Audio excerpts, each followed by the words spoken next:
मगाशी उल्लेख झाला की दादा असतील बोलले की बाबा सगळा प्रवास माधुरीत आहे की सगळा एक प्रवास भारतीय जनता पार्टीचा कार्यकर्ता म्हणून पाहताना आम्ही सुरुवातीपासून पाहिलं तर खरंच एक बूथ प्रमुख म्हणून एक युवा मोर्चाचा वार्डाचा अध्यक्ष मतदारसंघाचा अध्यक्ष शहराचा अध्यक्ष असं करत संघटनेत अनेक वर्ष 30-32 वर्ष काम करणारा कार्यकर्ता मला असं वाटतं जेव्हा या शहराचा खासदार होतो या देशाचा केंद्रीय मंत्री होतो हे फक्त आणि फक्त श्रेय माझ्या या सगळ्या नागरिकांचं आणि माझ्या पक्षाच्या माझ्या नेतृत्वाचं आहे।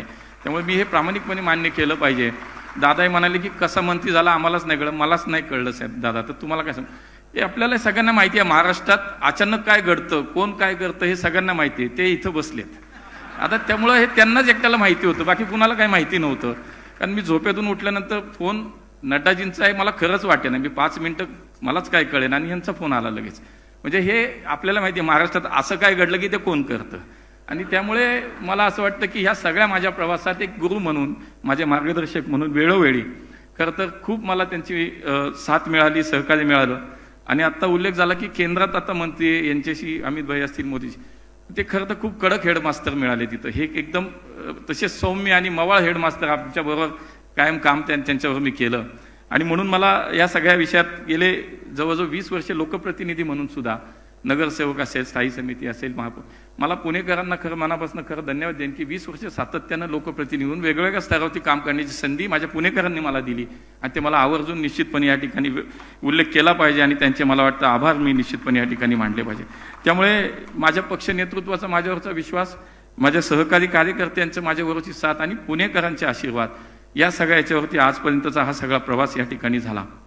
आजही 1 वर्षाचा कामाचा जेव्हा विचार करतो तेव्हा मला असं वाटतं की पुणे हे देशातील सर्वोत्तम शहर आम्हाला बनवायचं आहे आणि त्यासाठी राज्य सरकार केंद्र सरकार डबल इंजिनचं सरकार या ठिकाणी काम करतो आणि ते करत आहे। आणि मला असं वाटतं की ज्या ज्या वेळेला पुण्याचे अनेक विषय आहेत, पुण्याची मेट्रो आहे, पुण्याचा विमानतळ आहे, पुण्याच्या सार्वजनिक वाहतूक व्यवस्थेचा विषय आहे, पुण्याच्या घनकचऱ्याचा विषय, कितीतरी पुण्याचे विषय ज्या ज्या वेळेला माननीय मुख्यमंत्री साहेबांकडे मी जातो मला असं वाटतं माझ्यापेक्षा 4 गोष्टी त्यांना अधिक माहिती असतात का तर पुण्यावरती त्यांचं असलेलं विशेष प्रेम हे आपण कायमच पाहतो। त्यामुळे ते मुंबईत जरी असले तरी त्यांच्या भाषणात पुण्याचा उल्लेख येतो, दिल्लीत जरी कुठल्या कार्यक्रमाला आले त्यांचं पुण्यावरचं प्रेम दिसून येतं। त्यामुळे पुण्याच्या विषयात माझं काम खूप हलकं झालं।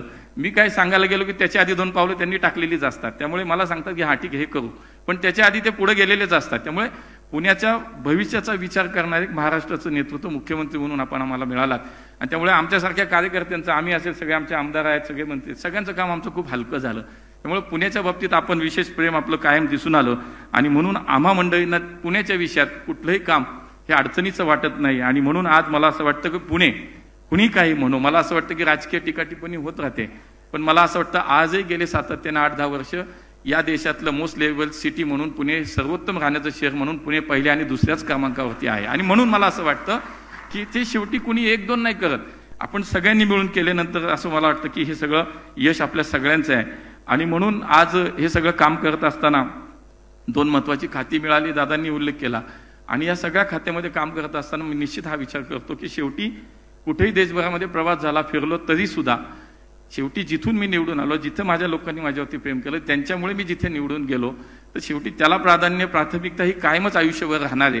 पुढचं माहीत नसतं काय हातात आहे नाही आहे कुणालाही माहीत नसतं, पण मला असं वाटतं राजकीय क्षेत्र हे एकमेव असं क्षेत्र की त्याच्या इतकी अनिश्चितता कशातच नाही आणि त्यामुळे हे पुढचं काही नाही। पण आज जे मला मिळालं की जेव्हा मला माझ्या पक्षाने माझ्या नेत्यांनी मला जे काम करायला किंवा पुणेकरांनी तर माझा एवढाच प्रयत्न राहील की जी जी जबाबदारी दिली ती प्रामाणिकपणे पार पाडली पाहिजे, त्याच्यावरती काम केलं पाहिजे।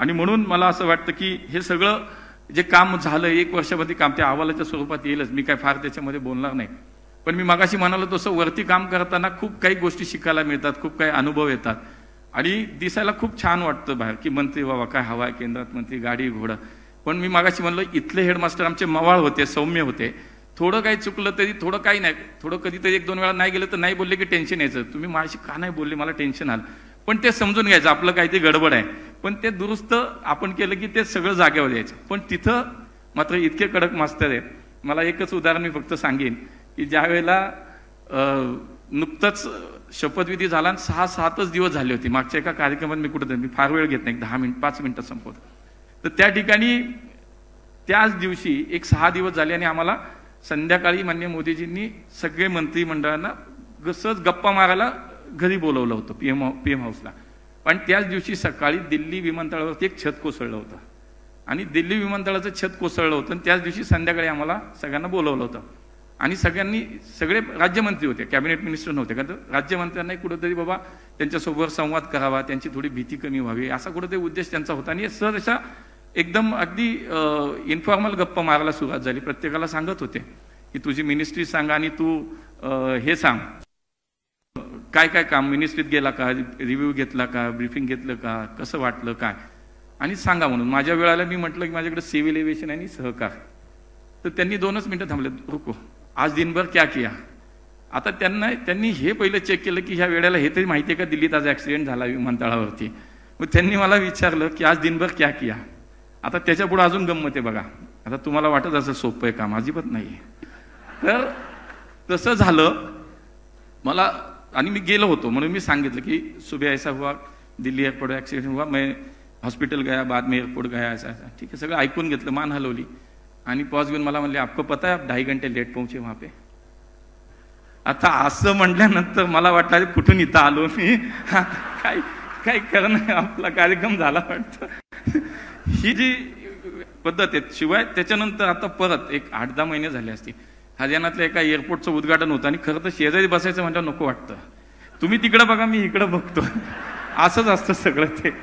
आणि तिथं शेजारी बसलो, विमानतळाचं उद्घाटन होतं, कार्यक्रम चालू होतं, ते असे बाजूला आले, म्हणलं झालं काहीतरी आता. तर मी गेलो शेजारी, असा 10-12 महीने हो गए, एक बार आओ तो सही, क्या किया क्या नहीं किया जरा बताओ तो सही. म्हणलं आता हे काही खरं नाही दिसत ह्या सगळ्या ह्याच्यात. म्हणून मी तुम्हाला म्हणतो भारी वाटतं सगळं. म्हणजे अमितभाईंचा एक अनुभव असाच आहे की खरं तर नवीन मंत्री, मला कामही शिकायचे, मला अजूनही शिकते मलाही. नाहीतर आपण हे सगळे बघतो की हे काही संबंध नाही, एका महापालिकेच्या क्षेत्रातनं देशाचं क्षेत्र बघायचं म्हणजे हे काही माझं काम इतकं सोपं मला वाटलं ते त्याच्यापेक्षा जास्त अवघड निघालं. आणि आमचं विश्वविद्यालयाचं, त्रिभुवन विश्वविद्यालयाचं बिल होतं, लोकसभेत त्यांनी मांडलं. आता लोकसभेत आणि राज्यसभेत, लोकसभेत झालं ते राज्यसभेत येतं.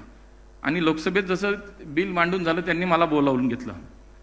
त्यांनी म्हणलं सुन राज्यसभा मी तुझे बिल रखना है, रिप्लाय भी तुझे करना है. माझ्या पोटातच गोळा आला.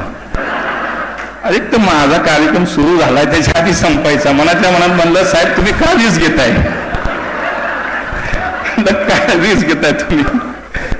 होत्या तर मला काही सुधारण्याचं. आणि पुन्हा त्याच्यात अजून एक सांगतात ठीक आहे मैं भी बैठूगा सदन में. अरे म्हटलं आता मी म्हटलं मी बोललो, मी म्हटलं आप बैठोगे तो और टेंशन आ जाएगा. अरे टेंशन कैसा, कल पीएम साहब के पास सामने अगर बोलना पड़ेगा तो ऐसे बोलोगे, जाओ थोड़ा अच्छा अभ्यास करो. आणि बाहेर पडताना परत म्हणलं रुको जरा हिंदी की प्रॅक्टिस करो. त्यांना माहिती आहे खायला पियलावालाच दिसतं त्यामुळे हे सगळं म्हणजे खूप दिसतं तसं नाहीये काही. आता यांनी पाठवलं म्हणून गेलोय, मला काय या सगळ्या ह्याच्यात मला असं वाटतंय. पण मला याचा आनंद वाटतो की मी एक माझ्या पक्षातला असा सर्वसामान्य कार्यकर्ता आहे की जसं मी म्हणाल की सहकाराचं मला खातं दिलं, पण माझं सहकाराचं नातं मी 2 मिनिटात सांगेन की या सहकाराचा मी आज देशाचा मंत्री मला केलं, पण माझं सहकाराचं नातं आहे की जिल्हा सहकारी बँकेमध्ये माझ्या वडिलांनी 35 वर्षे शिपाईची नोकरी केली, हे माझं नातं आहे. आणि ते मला साखर कारखान्यांना महाराष्ट्रात यांनी सांगितलं, यांनी साहेबांनी दिले 10,000 कोटी रुपये केंद्राकडनं घेऊन दिले. आणि अनेक साखर कारखाने आणि सगळे ती लोक सगळी मंडळी दिल्लीत भेटायला येतात, साहेबांनी सांगितलं तुला भेटायला असं तसं सगळं. पण मला ते आठवतं की माझ्या वडिलांनी रसाचं गुऱ्हाळ चालवलं आणि तोच गुऱ्हाळाचा रस घेऊन आम्ही ट्रे घेऊन भाऊ दोघं वेगवेगळ्या ठिकाणी रस द्यायला जायचो. आणि आज ते सहकाराचं नातं याचं एकच कारण आहे ते म्हणजे भारतीय जनता पार्टी. मला दुसरं काही नाही. मला असं वाटतं माझ्या पक्षाने माझ्यासारख्या कार्यकर्ता आणि सगळी मोठी मालिका आहे, सगळेच तसले आहेत, कोणीच नाही असं, सगळेच आमच्यात तसेच आहेत. इथं परिवारवाद नसतो, इथं जो काम करतो त्याला संधी दिली जाते आणि ते नेहमी नेहमी येतात. मी खाली सांगेल की इतका सगळा प्रवास झाला, या सगळ्या प्रवासात कधीही काय झालं तरी हक्कानं वाटलं काही तर जाण्याची एकच जागा असते ती म्हणजे देवेंद्रजी फडणवीस आहे. आणि म्हणून मला कार्यकर्त्यांची ताकद आमच्या सगळ्यांच्या बाबतीत हाच अनुभव आहे, कुणाचंच नाही, सगळेच आम्ही सगळेच तसेच आहोत. आज त्याच्यात त्यांच्याबरोबर दादांचं प्रेम म्हणजे मागच्या 5-6 वर्षापासून आज दादांचा सहवास हा सुद्धा मला वाटतं आमच्या सगळ्या कार्यकर्त्यांसाठी अत्यंत प्रेरणादायी एक प्रवास आहे की सर्वसामान्य माणसाच्या आयुष्यात एक प्रकाश म्हणून उभं राहणं, एक आधार म्हणून उभं राहण्याचं काम राजकारणाच्या पलीकडे जाऊन कोण करतं ते मी चंद्रकांत दादा सारख्यांचा उल्लेख करतो की आम्ही सगळ्यांनी जवळ पाहिलं आणि त्यामुळे मला असं वाटतं अशा नेत्यांच्या सहवासात काम करणारे आम्ही कार्यकर्ते आणि त्याचा मनापासून खूप आनंद वाटतो. आपण सगळ्यांनी काम दिलंय, माझ्या नेत्यांनी मला काम दिलंय, मी प्रामाणिकपणे हे काम करण्याचा कायम प्रयत्न करी. हा अहवाल आपल्याला सादर करतोय, पुढच्या काळात अजून काम करायचंय एवढं निश्चित. त्यासाठी आपल्या सगळ्यांचं प्रेम, आशीर्वाद, शुभेच्छा कायम माझ्यासोबत अशाच राहू द्या हीच अपेक्षा. खूप खूप धन्यवाद. जय हिंद, जय महाराष्ट्र.